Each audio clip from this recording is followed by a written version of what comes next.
Meus amados, nós vamos comentar o nosso segundo texto bíblico. Lembrando aos irmãos, nós estamos agora iniciando o livro do profeta Ezequiel. Parabéns aos irmãos, né, que estão iniciando esse livro. Este livro tem muito a ver, né, com as profecias de Deus através do profeta Ezequiel. Também o castigo de Deus sobre a pecaminosidade de Jerusalém, sobre o futuro Messias, sobre o novo concerto que Deus faria com Israel e também conosco, com a igreja. Esse livro vai falar muito sobre a questão do perdão, quando Deus falar para uma nação, para uma pessoa, né?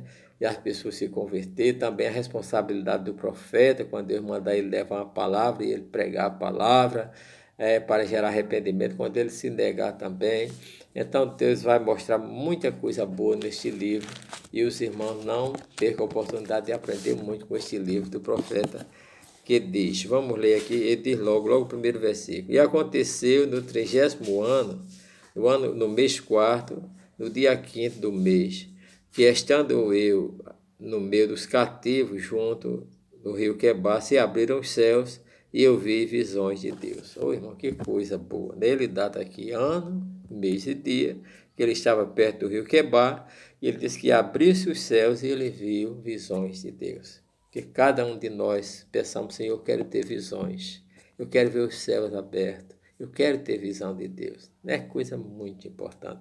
Eu já vi visões de Deus também, né? Eu lembro que logo no início da minha fé, eu estava lá em Alagoa Grande e de repente em sonhos, né? Eu ia caminhando, de repente o céu se abria e junto lá no céu tinha muito cavalo e cavaleiros, né? Soldados, tudo com arma de guerra, lutando, caminhando, uma carreira muito grande no céu. E de repente eu dizia, vou correr para esse cavaleiro não me pegar. Mas de repente uma voz dizia, você também é um desses. Aí estendi as mãos assim, aí me pegava, me colocou em cima de um cavalo daquilo e eu saí caminhando com ele no céu. Então a partir daí a gente passou a descobrir a nossa chamada, a nossa vocação, uma das, né? Mas a gente ouviu muito mais, tem outra chamada da parte de Deus. Então, meus amados irmãos, nós vemos o versículo 3 que ele diz, olha que coisa linda, e ali esteve sobre mim a mão do Senhor. Então nós vemos, além de ele ter visão de Deus, a mão do Senhor estava sobre ele, porque a visão que ele ia ver era muita figura, muita imagem, muita revelação da parte de Deus, da glória de Deus, querubins, muitas coisas boas que nós vamos encontrar aqui no capítulo 1. Mas aqui, irmão, nós vamos ver a vocação, né, dele. Primeiramente, Deus mostrou a glória de Deus a ele, toda a glória de Deus revelada através de, né, na sua plenitude. E nós vemos que a partir daí, no capítulo 2, nós vemos dizendo a vocação. E disse-me, filho do homem, ponte de pé e falarei contigo. Então Deus quer falar com o homem, com a mulher que está de pé.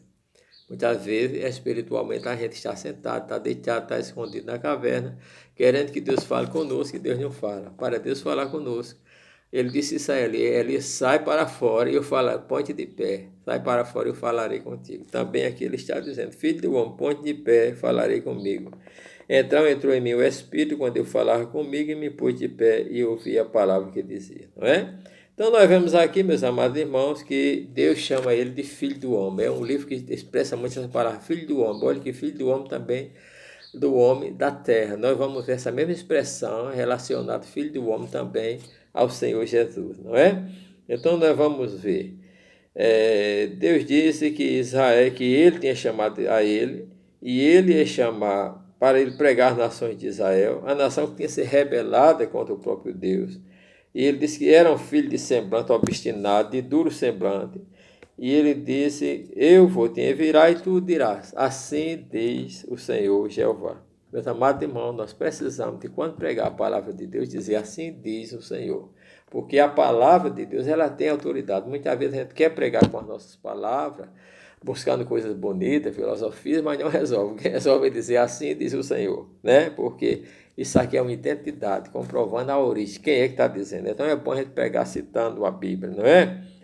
Ele diz aqui que o Filho do Homem não temesse diante deles, né? Diante das suas palavras, não é? Ainda que eles fossem espinho e sarça para ele, escorpiões, ele não deveria temer. Assim também nós não devemos temer. A semelhança do povo de Israel era para ele, o povo do mundo também é para a igreja. Serpentes, escorpiões, espinhos, não é? Mas a Bíblia diz aqui, não te assuste diante do semblante, do rosto dele, porque são casa rebelde, não é? O povo no pecado é casa rebelde também.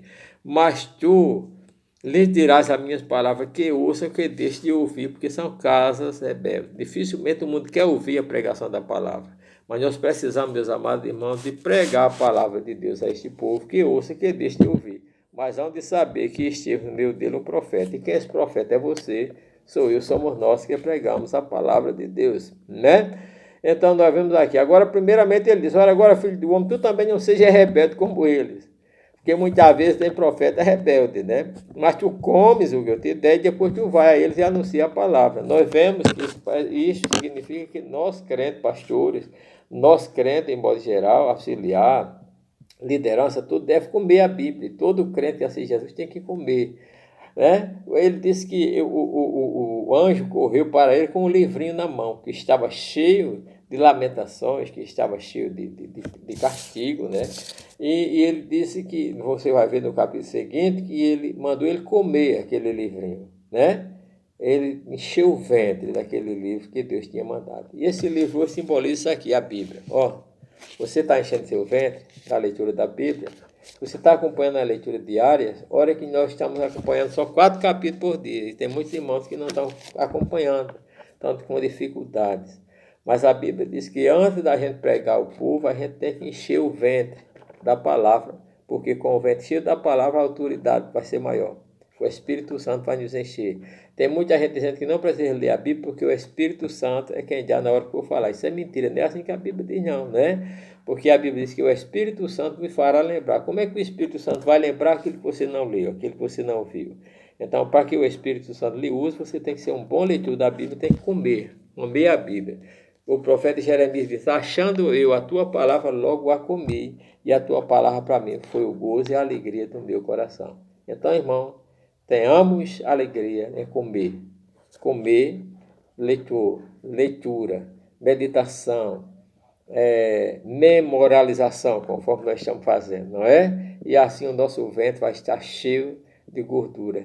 Isaías diz, vinde e comei, e o vosso ventre, e a vossa alma se deleitará com as gorduras, não é? As gorduras espirituais do reino de Deus. Amém? Vamos engordar espiritualmente. Tem muito crente magrinho, né, espiritualmente, e gordo materialmente. A gente precisa estar magro materialmente e precisa estar gordo espiritualmente, fortalecido com a palavra e com as gorduras da palavra de Deus. Amém? Que Deus abençoe os irmãos.